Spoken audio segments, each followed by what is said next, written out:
You to meet the new sheriff of Rock Ridge. I'd be delighted. Wow! From a Western parody to a full-scale Hollywood mutiny, this movie didn't test limits, it erased them. This is the 20 shocking facts you haven't seen before about the movie Blazing Saddles from 1974.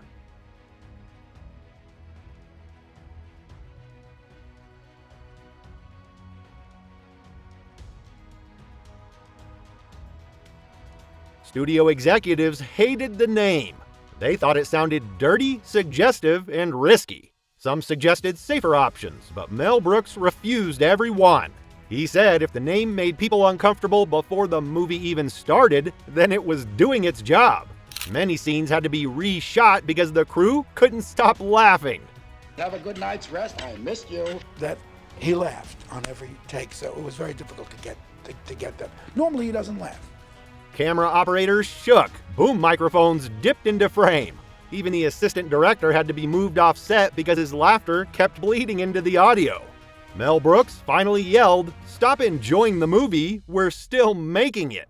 Slim Pickens had built his career on real westerns. Mel Brooks never fully explained the joke. Pickens played every scene with total sincerity. We'll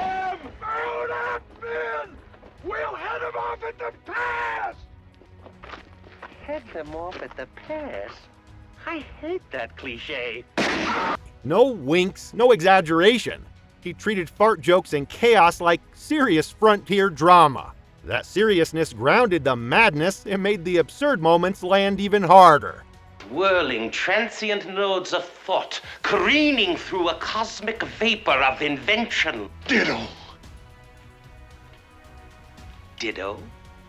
Mel Brooks modeled Hedley Lamar after a real type of Hollywood executive, power-hungry, taking credit for other people's work. Brooks never named the person, but those in the industry recognized the type instantly.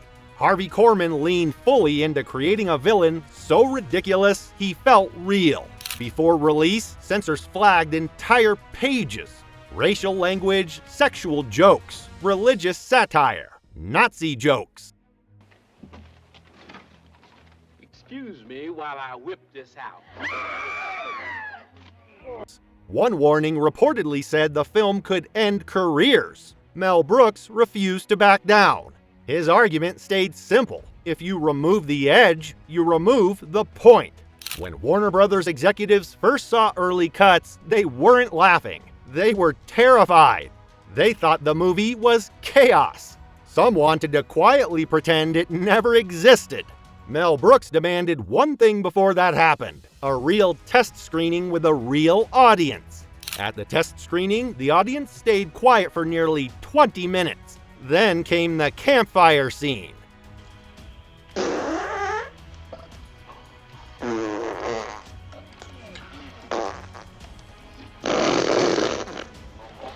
One sound, then another, then laughter exploded. People cried. People slapped their knees. That moment unlocked the room. A single joke turned studio panic into confidence. J. La Petite.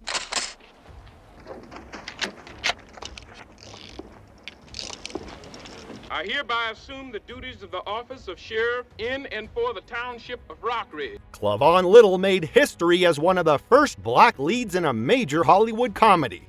During filming, he received hate mail and threats. Some people couldn't separate satire from reality. Little never brought that pain onto the set.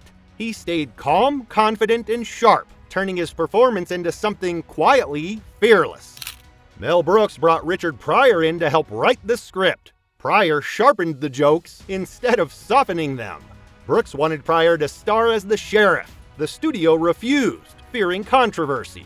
Clavon Little took the role, but Pryor's voice remained everywhere. In the rhythm, the danger, and the discomfort the movie creates on purpose. Gene Wilder agreed to join the movie on one condition: he would play the Waco Kid seriously. No mugging, no exaggeration. Mel Brooks agreed immediately. That choice became the movie's secret weapon. Wilder's quiet, broken calm made every joke around him sharper and funnier.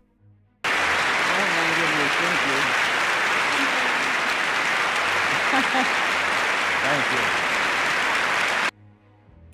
The role of the Waco Kid was originally played by Gig Young, but on the very first day of filming, things fell apart.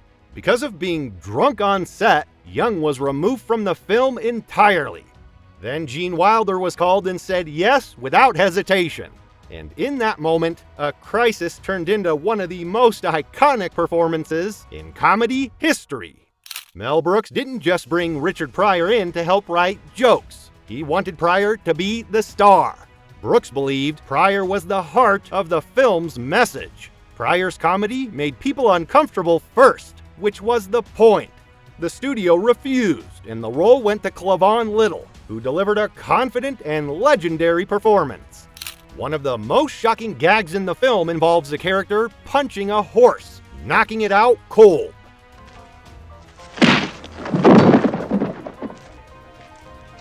Audiences often assume it's fake.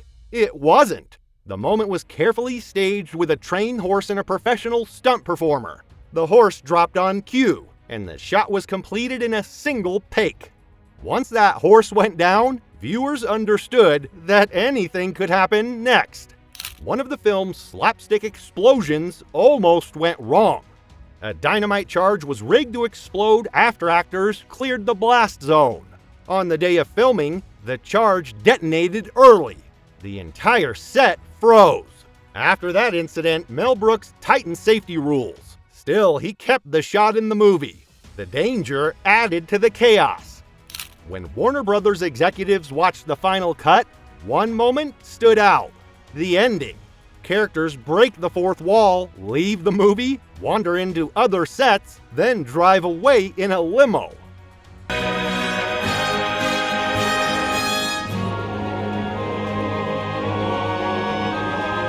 One executive asked a serious question. Why leave the movie? Brooks answered calmly, because it's over. That ending wasn't random. Brooks wanted to tear down the storytelling rules themselves. The wild musical meltdown near the end of the film almost didn't exist. You're doing the French mistake, voila! All right, cut! Studio executives hated the idea. Mel Brooks ignored them. What came out fit perfectly. By that point, the movie had trained the audience to expect the unexpected. A tap-dancing meltdown made sense, because nothing else would have. Mel Brooks didn't stop at directing and writing. He put himself on screen in multiple roles. A clueless governor, Please do, sir. Thank you, thank you. These things are defective. Right as usual, sir. Show off. a Yiddish-speaking native chief.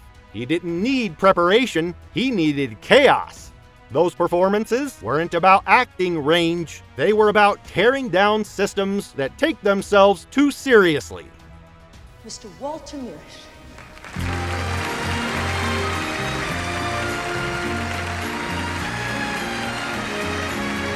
Blazing Saddles was a massive hit. Audiences loved it. Critics praised it. The film received nominations and won nothing.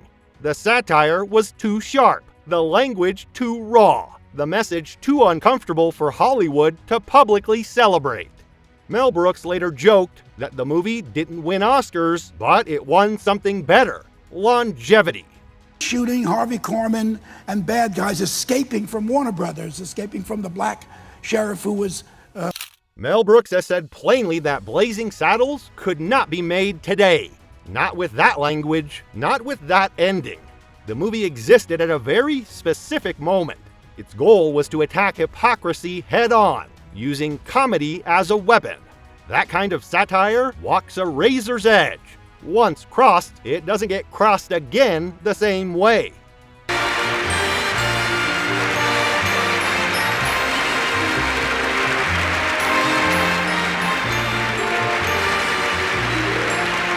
Mel Brooks offered John Wayne a cameo in the film's chaotic finale. Wayne read the script and loved it. Then he declined. He told Brooks his fans would never forgive him for appearing in it, but he promised he would be the first in line to see it when it premiered. Wayne kept his word. The King of Westerns showed up for opening night. Blazing Saddles crossed a line and dared Hollywood to follow. If any of these facts shocked you, drop it in the comments. Like, subscribe, and I'll see you in the next one.